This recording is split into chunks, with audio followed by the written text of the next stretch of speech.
yang kekasih di dalam Tuhan. Terima kasih untuk Pak Imam, Desi, dan komunitas Kania. Kania kan ya di sini ya? Yang memberi kesempatan kepada saya untuk membagikan kabar baik. Pengajaran firman adalah kabar baik. Kita diajarkan untuk kita menerima dan mengambil hal-hal yang baik dari Tuhan. Dan saya berterima kasih, dan mari kita mulai ibadah ini, pengajaran ini dengan doa. Korabataka ya ralabasi karalabataka. Kuna makaralamasih kiridianto ralabataka. Bapak, kami bersyukur ya Bapak untuk setiap kami anak-anakmu yang sudah berkumpul di tempat ini, di mana hati anak-anakmu siap untuk mendengarkan kabar baik yang memerdekakan. Karena firman-Mu adalah kabar baik, firman-Mu adalah kabar keselamatan, firman-Mu adalah kabar yang memulihkan kehidupan kami.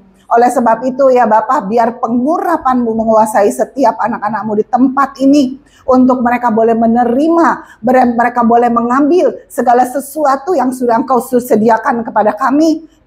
Semua hal-hal yang supernatural, karena kami hidup natural, tetapi kami memiliki fasilitas supernatural, sehingga kami boleh menikmati kebaikan-Mu, berjalan di muka bumi ini dengan kuasa yang Kau berikan kepada kami. Bapak, buka pikiran dan hati anak-anak-Mu agar mereka boleh menangkap, sehingga mereka boleh diperlengkapi dengan kuasa-Mu, dan mereka boleh tampil beda berjalan di muka bumi ini, yaitu hidup di dalam kemenangan, hidup di dalam kuasa ya Bapak. Dan itu boleh mereka praktekkan, bukan hanya mereka mendengar, tetapi mereka akan menjadi anak-anak Allah yang menggunakan otoritas-Mu, yang hidup di dalam praktek ilahi untuk mengalami kebaikan Tuhan. Terima kasih Bapak, kami berkati pasukan malaikat-Mu di tempat ini, memagari tempat ini, dan setiap kebenaran firman tidak bisa dicuri. Tetapi firman yang ditabur di tempat ini adalah firman yang akan menghasilkan buah-buah kehidupan. Terima kasih Bapak, di dalam nama Yesus, urapi hamba-Mu, sehingga pikiran dan perkataan yang keluar bukan pikiran manusia biasa, tetapi yang ilahi, yang daripada Engkau. Karena perkataan yang penuh dengan urapan mendatangkan kelepasan dan kebebasan. Terima kasih Bapa, di dalam nama Yesus kami mulai ibadah ini. Haleluya, amin. Shalom saudara-saudara, teman-teman. Terima kasih untuk Imam. Dan saya mungkin di sini masih ada wajah-wajah baru yang belum kenal saya. Saya memperkenalkan diri dulu. Nama saya Ibu Jane. Saya dulu satu kelas dengan Imam di Charis Bible College. Dulu sering banget ketemu, belakangan udah jarang. Tapi bersyukur dengan komunitas ini, saya jadi bisa ketemu sama Imam, Desi. Karena dulu di sekolah tuh kita menyenangkan banget gitu loh. Kalau ketemu seru, belajar. Tetapi ada waktunya kita harus praktek dan menjadi berkat gitu. Dan puji Tuhan, di Bali pun juga saya sudah membuka komunitas untuk mengajar, karena kabar baik ini harus diberitakan. Ya kan? Gereja yang sebelumnya banyak memberitakan kabar penghukuman yang menakutkan, ancaman-ancaman. Padahal Injil itu adalah kabar baik. Dimana kalau kita menerima kebenaran, firman Tuhan katakan di Yohanes 8 ayat 32, firman yang kamu ketahui, firman itu akan memerdekakan, memulihkan, menyembuhkan. Nah, inilah firman-firman yang saya mau bagikan. Dan saya mau memperkenalkan diri saya, nama saya Ibu Jane. Saya punya satu suami pastinya. Lalu anak saya 8, dan saya satu punya ponakan yang udah kayak anak sendiri.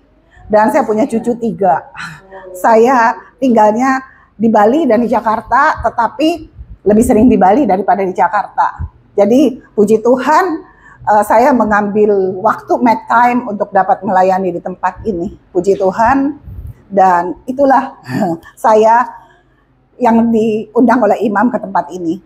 Dan di malam hari ini kita mau membahas tentang hidup di dalam kuasa. Sebentar, harus kata-katanya harus pas.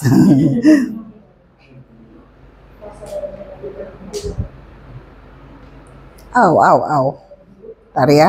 Soalnya ini handphonenya kemarin sempat dihack. Jadi begitu dibetulin, dipakein apa? Dipakein kunci. Jadi akhirnya buka-bukanya jadi susah. Nah, di sini kita belajar dari pelajaran 14 ya, kuasa dari hidup yang dipenuhi roh. Ya, sebagai anak-anak Tuhan, ya, sebagai anak-anak Allah, untuk kita kalau kita mau mengalami, ya kan, kedahsyatan Tuhan, mengalami powernya Tuhan dalam hidup kita nggak bisa sekedar menjadi orang Kristen yang biasa-biasa. Kita harus mau yang namanya kehidupan Kristen kita bukan hanya habis menerima Yesus sebagai Tuhan dan Juru Selamat, baptis selesai, ya kan? Itu baru permulaan. Tetapi untuk kita benar-benar hidup dengan kuasanya Tuhan, itu kita bisa. Kalau saya bisa, pasti semua bisa. Karena janji Tuhan bukan buat saya aja, buat semuanya. Makanya kita harus mengetahui kebenaran supaya kita dimerdekakan, supaya kita tahu, ya. Jadi setiap anak-anak Tuhan, kalau mereka mau hidup di dalam kuasa, ya, mereka ya harus mau, ya kan, menerima yang namanya baptisan Roh Kudus. Karena di bab ini diajarkan tentang baptisan Roh Kudus. Jadi dulu orang-orang Kristen yang telah menerima baptisan Yohanes, mereka sudah menjadi orang-orang percaya. Tetapi mereka belum menerima yang namanya baptisan Roh Kudus. Dan baptisan Roh Kudus terjadi pada waktu di Kisah Rasul 1 ayat 8. Ya, pada waktu itu ya kan, Roh Kudus tercurah. Makanya firman Tuhan katakan, kamu akan menjadi saksiku, ya kan, ya, di Yerusalem, di Samaria, dan sampai ke ujung-ujung bumi. Pada waktu kita kapan menerima Roh Kudus, menerima baptisan Roh Kudus. Pentingnya ya kita menerima baptisan Roh Kudus, itu kita seperti ada suatu power yang dikatakan dunamos. Dunamosnya Tuhan, artinya kekuatan ilahinya Tuhan itu benar-benar menguasai kita. Waktu kapan? Waktu kita menerima baptisan Roh Kudus.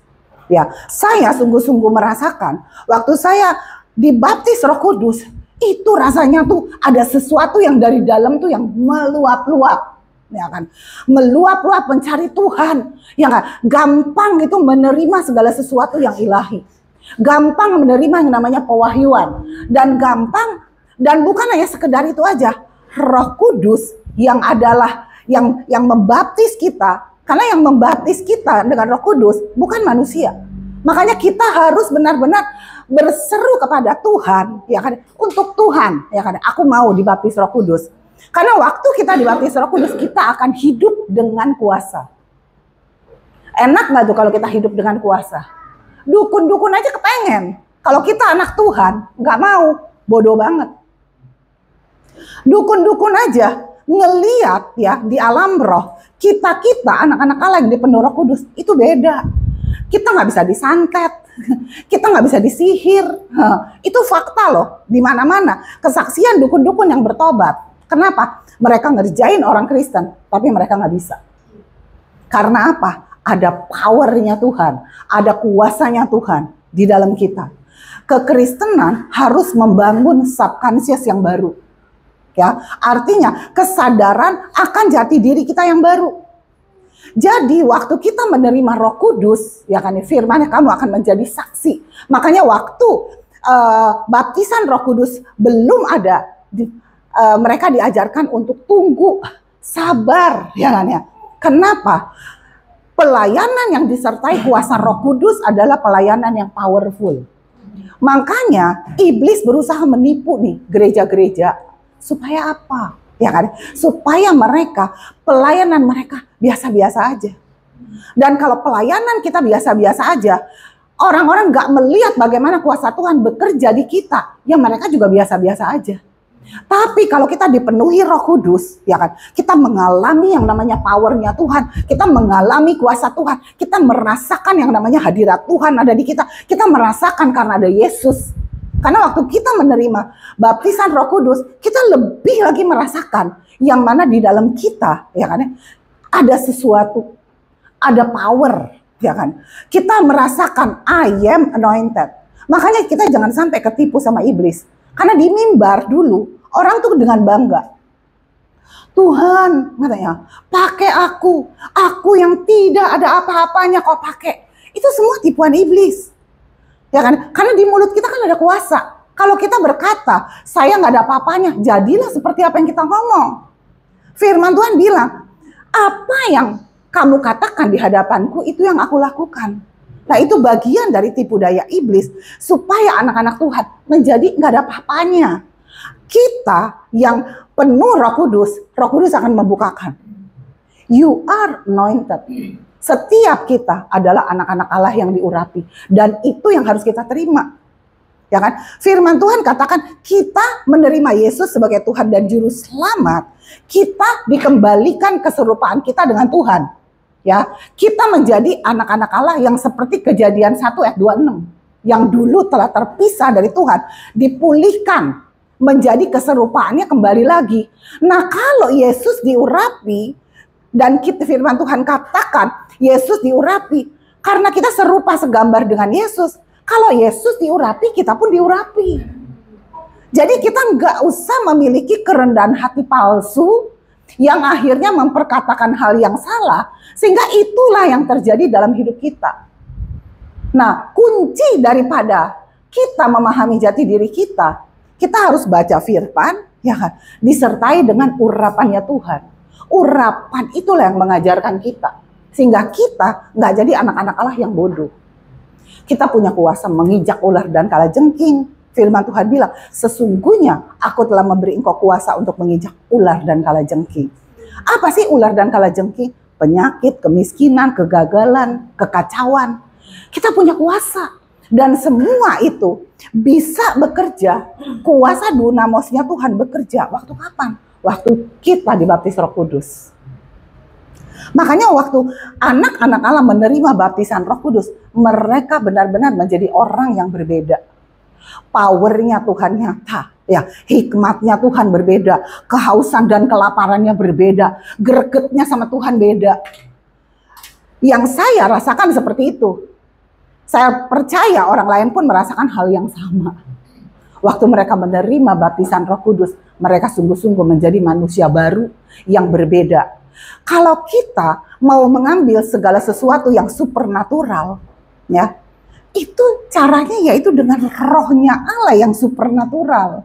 Bagaimana kita mau menerima atau mengambil segala sesuatu yang supernatural kalau kita hidupnya kedagingan? Kalau kita ngikutinnya tuntunannya bukan tuntunan roh. Kalau kita nggak dikuasai sama roh. Jadi tujuan daripada baptisan Roh Kudus agar kita kehidupannya sungguh-sungguh dikuasai oleh roh Allah. Roh Allah yang menguasai kita, roh Allah yang menuntun kita, dunamosnya Tuhan yang bekerja dalam hidup kita. Sehingga kita sungguh-sungguh benar-benar merasakan, I am anointed. Aku punya kuasa. Ada kuasa Tuhan bersama dengan aku. Iblis gak bisa macam-macam dengan saya. Roh Tuhan yang ada di dalam saya lebih besar daripada roh apapun yang ada dalam dunia ini. Kehidupan ke depan gak akan semakin membaik. Untuk orang dunia. Ya, untuk orang dunia loh, bukan untuk kita. Tapi kita ya yang memiliki kuasa, yang memiliki anugerah Tuhan. Karena Roh Kudus itu ya, Roh Allah yang membaptis kita, itu adalah kemampuan supernatural yang diberikan kepada kita. Sehingga setiap kita bisa mengambil segala sesuatu yang ilahi. Segala sesuatu yang supernatural. Ya jadi bagi dunia kamu gak bisa sembuh. Tapi yang tersedia buat kita, bilur-bilurnya sudah menyembuhkan. Dengan kuasa Roh Kudus yang ada di dalam kita, dengan iman kita bisa mengambilnya dan menerima. Saya berani berbicara dengan gamblang dan meyakinkan saudara-saudara karena saya mengalami. Waktu awal datang sama Tuhan, saya udah sering saksian di tempat ini. Mungkin yang lain belum pernah mendengar kesaksian saya. Saya datang sama Tuhan dalam keadaan sakit, lemah, babak belur, ancur-ancuran, kepahitan, penuh sakit hati. Tetapi waktu saya giat mencari Tuhan, memberi diri dibaptis Roh Kudus, Roh Tuhan terus mengajar saya, menuntun saya dari satu kemenangan kepada kemenangan yang lain. Nah, dan semua itu mengalir karena saya dikuasai oleh Roh. Roh mulai memberi saya pengertian, you are anointed, Jen. Roh Tuhan yang ada padamu lebih besar daripada roh ketakutan. Karena dulu saya orang yang ketakutannya luar biasa. Ketakutan saya dulu sampai yang bersuara di belakang, mati kamu, mati kamu, mati kamu.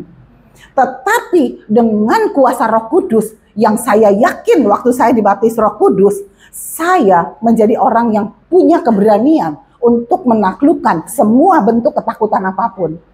Karena Roh Kudus mulai mengajar saya, Roh Tuhan yang di dalam kamu lebih besar, Jen. Ya kan? Dan aku telah memberi engkau kuasa untuk menginjak semua itu. Begitu keberanian itu datang, saya mulai menghadapi yang namanya spirit ketakutan, spirit kecemasan yang mencekam, yang bikin saya sakit. Karena orang kalau hidupnya penuh ketakutan, itu artinya orang itu lagi dalam perbudakan. Dan perbudakan ketakutan itu sangat berbahaya. Kenapa? Ya, apa yang kita takutkan mendatangi kita. Kita bisa menjadi orang yang salah mengambil tindakan, salah berpikir, ya kan? Salah berinterpretasi. Karena apa? Penuh ketakutan. Ketakutan semua yang mendatangi. Dan saya lihat zaman sekarang banyak sekali orang yang hidupnya penuh ketakutan. Takut ini, takut itu, ya kan? Apalagi datang COVID. Ada teman saya, wah orangnya kaya banget. Selama COVID dia nggak mau ketemu orang.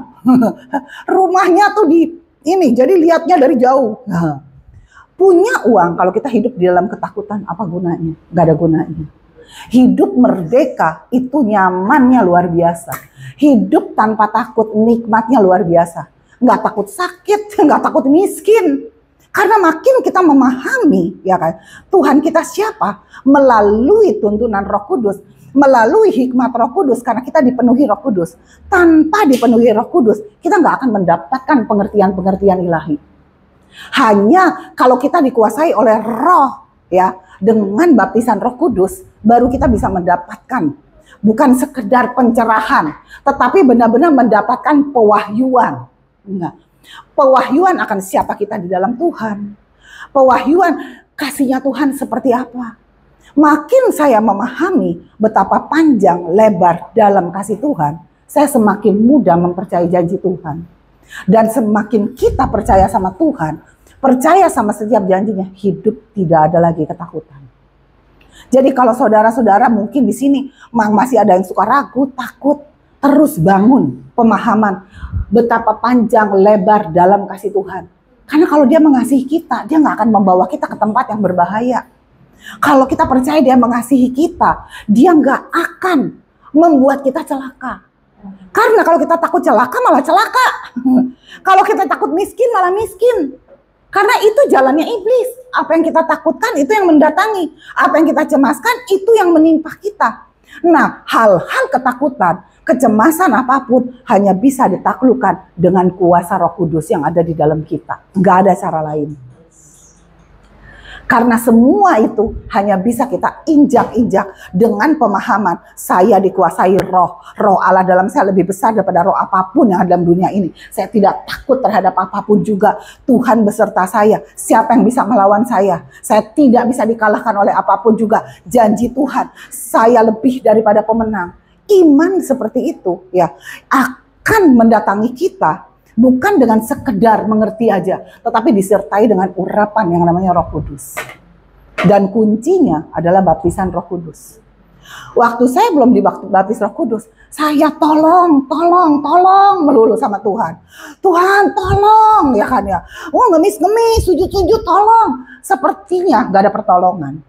Tetapi waktu saya dibaptis Roh Kudus, ada sesuatu yang dari dalam saya, yang membuat saya merasakan ada Tuhan. Yang membuat saya merasakan yang kuasa Tuhan benar-benar menyertai saya. Apalagi disertai dengan pemahaman-pemahaman firman yang terus-menerus bertambah. Dengan seperti itu, saya bisa menang, bahkan saya bisa hidup tanpa obat. Sampai hari ini. Kenapa? Saya mendapatkan pewahyuan demi pewahyuan untuk menaklukkan setiap musuh-musuh. Penyakit itu musuhnya Tuhan. Dan kalau orang masih berpikir, Tuhan yang mengizinkan penyakit, dia belum mengenal siapa Tuhan. Kalau kita mengenal Tuhan kita siapa, ya kan? Dia adalah penyembuh. Dia datang mengambil kelemahan kita, menanggung sakit penyakit kita. Dibilang sesungguhnya kelemahanmu dan sakit penyakitmu sudah kutanggung di kayu salib. Dan oleh bilur Tuhan Yesus kamu udah sembuh. Kalau pewahyuan itu diwahyukan Roh Kudus, dimateraikan dalam kita, dan kita mendapatkan suatu keyakinan yang kokoh, kita akan menaklukkan semua itu. Dan kita akan menjadi pemenang. Kita benar-benar dibawa dari satu kemenangan kepada kemenangan yang lain. Oleh apa? Oleh kuasa Roh Kudus. Jadi menjadi orang Kristen, Mungkin bacaan tadi udah dibaca, saya tinggal meneruskan aja. Karena kalau dibaca ulang, kita cuma ambil pengertian yang ada, lalu kehadiran saya di sini cuma baca yang ada, nanti nggak ada gunanya. Tetapi saya mau mengencourage, bukan sekedar mengencourage, tapi saya mau mengimpartasikan apa yang saya alami. Kalau saya bisa berkemenangan bersama Roh Kudus, saudara-saudara pun bisa mengalami kemenangan. Karena firman Tuhan yang diberikan dan yang tertulis dalam Alkitab itu bisa merubah segala sesuatu. Tentunya dengan kita dikuasai Roh Kudus. Sekali lagi saya bilang, tanpa kita dikuasai Roh Kudus, kita akan susah untuk mengambil atau menerima yang ilahi, yang supernatural. Karena Allah yang kita sembah adalah roh. Segala berkat rohani sudah tersedia buat kita di alam roh, dikatakan di Efesus 1 ayat 3. Mungkin kita baca kali, perlu juga ya, Efesus 1 ayat 3. Saya minta tolong ada yang bacakan. Efesus 1 ayat 3. Terpujilah Allah dan Bapa Tuhan kita, Yesus Kristus, yang dalam Kristus telah mengaruniakan kepada kita segala berkat rohani di dalam surga. Ya, berkat rohani sudah disediakan kepada kita di dalam sorga. Nah, berkat-berkat rohani itu adalah berkat-berkat supernatural. Nah, kita di Scaris sudah belajar ya. Mungkin di sini ada yang udah sekolah di Caris ya. Waktu kita menerima Yesus sebagai Tuhan dan Juru Selamat ya. Kalau kita belajar di sana tentang tatanan rohani, roh kita tuh sempurna manunggal dengan Tuhan. Dan penyediaannya semua ada di sana. Nah, bagaimana kita mengambilnya? Kita harus membuka katupnya kita. Karena pikiran-pikiran yang lama kita membuat kuasa ilahi tidak bisa mengalir. Dan pewahyuan-pewahyuan yang perlu kita terima, pewahyuan yang diwahyukan oleh Roh Kudus. Karena pewahyuan yang dari Roh Kudus itu yang membuat iman kita yakin. Tanpa pertolongan Roh Kudus, kita nggak akan punya keyakinan dengan setiap perkataan Tuhan. Tetapi dengan pertolongan Roh Kudus, makanya firman-Nya bilang, pengurapan yang ada pada kita, itulah yang akan mengajar kita. Mengajar apa? Mengajar bagaimana kita mengambil semua yang supernatural. Bagaimana kita menerima semua yang supernatural. Dan segala yang supernatural, anak-anak Tuhan bisa menerima dan mengambil. Karena sakit sembuh tanpa obat itu supernatural. Dan saya mengalami, saya sembuh tanpa obat. Supernatural. Kalau saya bisa mengalami yang supernatural, saudara-saudara pun bisa. Ya, saya dulu nggak bisa kerja. Saya mungkin udah sering ini di sini, tapi saya mau membagikan ulang dalam membagikan bagaimana semua itu kuasa Roh Kudus yang memampukan saya. Saya dulu istri yang nggak dianggap, ya kan? Yang ya siapa sih lu? Lu tahu apa gitu kan? Tapi waktu saya mulai percaya sama firman, Tuhan Engkau adalah hikmatku. Aku bukan orang yang bodoh. Dulu saya sering banget digoblok-goblokin sama suami saya. Ya kan, kalau misalnya lagi ada masalah, dasar kamu goblok, kamu jerotin tuh kepala kamu tuh bodoh banget gitu kan. Tapi waktu saya mengerti firman Tuhan, waktu dia ngomong kayak gitu, saya nggak mau terima. Saya nggak mau terima, bukannya berarti saya ajak dia berantem, ya kan ya. Kalau itu mah terjadi huru hara, ya kan ya. Tapi saya kalau dia mulai ngomong yang salah, saya berbalik. Dalam nama Yesus, ya, aku cerdas, aku nggak bodoh. Tuhan Engkau adalah hikmatku. Bagaimana kita ya kan ya, mengalahkan. Saya tahu iblis itu kan pakai suami kita. Atau mungkin orang-orang sekeliling kita. Untuk menyatakan hal-hal yang buruk dalam hidup kita. Supaya kalau kita terima, jadilah seperti itu. Tapi puji Tuhan, oleh kuasa Roh Kudus, oleh hikmat Tuhan, waktu saya mulai belajar firman Tuhan dengan hikmat Roh Kudus, hikmat yang ilahi, Roh Kudus ngajarin saya bagaimana saya harus menghadapi suami saya pada saat itu. Sekarang dia sudah baik banget, tetapi ini saya menceritakan bagaimana saya menghadapi, supaya teman-teman juga tahu bagaimana menghadapi kutukan-kutukan lewat orang sekeliling kita, sehingga kita benar-benar firman Tuhan katakan, kutuk sudah ditanggung oleh Tuhan Yesus kan, Galatia 3 ayat 13, ya kan. Tuhan sudah menanggung semua kutuk kita, ya kan. Tetapi kenapa kita masih terkutuk? Karena kita masih belum dirubah pola pikirnya. Karena kita masih menerima apa yang dunia berikan kepada kita. Nah, semua itu bisa kita pahami, semua itu bisa kita taklukkan, semua itu bisa kita hindari waktu kita dibuat Roh Kudus mengerti. Dituntun Roh Kudus untuk kita menghadapi. Nggak ada orang berjalan di muka bumi ini, ya 5 menit lagi, oke. Nggak ada orang berjalan di muka bumi ini yang tidak ada masalah, ya. Nah, kita butuh Roh Kudus untuk kita bisa menghadapi masalah apapun, untuk menjadi pemenang, bukan menjadi orang yang dikalahkan. Puji nama Tuhan, saya belajar terus diajar Roh Kudus. Roh Kudus ajar bagaimana saya harus berpikir, bagaimana saya harus berkata-kata, bagaimana saya menanggulangi perkataan-perkataan negatif, agar semua itu nggak mendatangi saya. Waktu ada simptom, Roh Kudus ngajarin saya untuk mengabaikan simptom dan fokus sama Tuhan. Sampai titik di mana ada simptom pun buat saya nggak masalah. Karena saya yakin, seyakin-yakinnya, bilur-bilurnya sudah menyembuhkan saya. Di dalam saya ada roh kehidupan. Nah, perlunya Roh Kudus supaya kita sungguh-sungguh menyadari ini di dalam kita. Roma 8 ayat 11 berkata, saya cepat aja karena waktunya nggak banyak.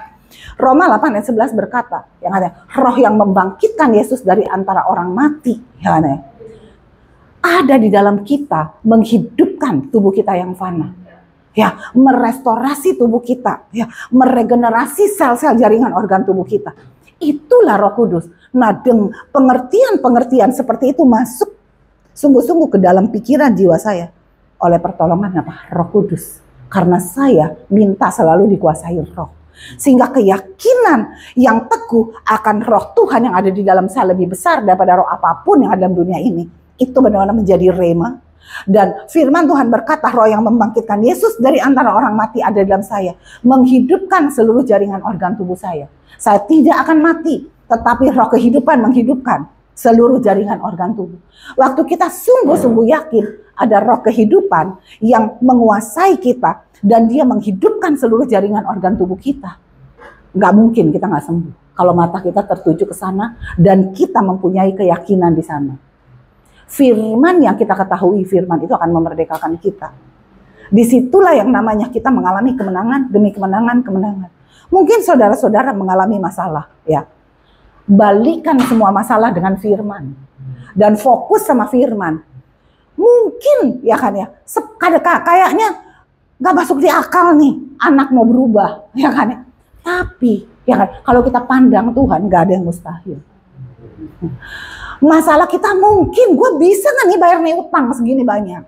Tapi waktu kita percaya sama Tuhan, Tuhan punya nggak tahu 1001 macam atau berapa macam untuk membuat solusi dalam hidup kita. Ya, itulah yang namanya waktu kita mencari Tuhan, Yesus adalah jalan, kebenaran, dan hidup. Ya, jalannya adalah firman. Dan firman yang perlu Roh Kudus mewahyukan sama kita. Ya kan? Karena waktu firman yang adalah jalan dengan pertolongan Roh Kudus, karena pengurapan itu yang akan menuntun kamu, mengajar kamu untuk jalan kemenangan. Waktu kita mengetahui firman itu, firman yang akan menuntun kita, firman yang membuat kita yakin, firman yang membuat kita berdiri sekalipun ada simptom. Sekalipun melihat anak masih berontak, kita tenang. Karena ya hikmat Tuhan akan selalu mengalir dalam hidup kita, ya, dalam kita tenang. Dan Roh Kudus adalah roh damai sejahtera. Roh Kudus adalah yang membuat kita peace. Ya, dan kalau kita dikuasai oleh Roh, ya, damai sejahtera, tenang akan menguasai kita. Sehingga waktu ada masalah, kita kuramatakara sekaralataka. Hina makaralamakuralabataka ya nama sekaralabataka. Jadilah tenang jiwaku, jadilah tenang. Supaya kita bisa mendengar apa yang Tuhan ngomong. Dan waktu tenang, hikmat Tuhan datang. Ya kan? Kita meskipun masih punya masalah, tapi kita hidup di dalam damai. Karena apa? Karena Roh Kudus. Dan Roh Kudus adalah roh damai sejahtera. Kita dibaptis Roh Kudus agar kita sungguh-sungguh dikuasai Roh Kudus, roh damai sejahtera. Agar setiap kita bisa hidup dalam kemenangan, ya, hidup dalam kesembuhan, dan hidup berjalan di muka bumi ini seperti surga. Karena ada damainya Tuhan. Tuhan Yesus berkati kita semua. Kita berdoa. Korabataka ya ralabase karalataka. Bapak, kami mengucap syukur, terima kasih untuk malam hari ini, di mana firman kehidupan tentang Roh-Mu yang penuh kuasa, di mana baptisan Roh Kudus membuat kuasa dunamos-Mu bekerja dalam hidup kami. Bapak, kami berdoa, biar setiap anak-anak-Mu semakin memahami arti dikuasai oleh Roh dengan baptisan Roh Kudus. Dan biar setiap kami anak-anak-Mu di tempat ini terus haus dan lapar akan Engkau. Dan terus memiliki subconscious yang baru yang dikuasai oleh Roh yang perkasa. Roh yang memberi kemenangan. Roh yang membawa kepada hikmat-hikmat ilahi untuk mengambil semua janji-janji-Mu. Karena semua firman-Mu yang adalah janji warisan bagi kami ya Bapa. Kami berdoa itu tergenapi dalam kehidupan anak-anak-Mu. Dan di tempat ini Bapa, biar Roh Kudus yang menjadi fokus anak-anak-Mu. Untuk mereka terus ya Bapa memiliki kesadaran akan kehidupan mereka yang baru, yang dikuasai oleh Roh Kudus. Dan biar mereka mengandalkan Engkau, yaitu mengandalkan tuntunan daripada Roh-Mu. Karena Roh-Mu lah yang menuntun dari satu kemenangan pada kemenangan yang lain. Terima kasih Bapa, terima kasih. Kami percaya Bapa, firman-Mu telah memerdekakan anak-anak-Mu dan anak-anak-Mu hidup di dalam kemenangan demi kemenangan oleh pertolongan Roh Kudus. Biar itu menjadi pewahyuan dan menjadi kekuatan bagi setiap kami anak-anak-Mu di tempat ini. In the name of Jesus. Amin.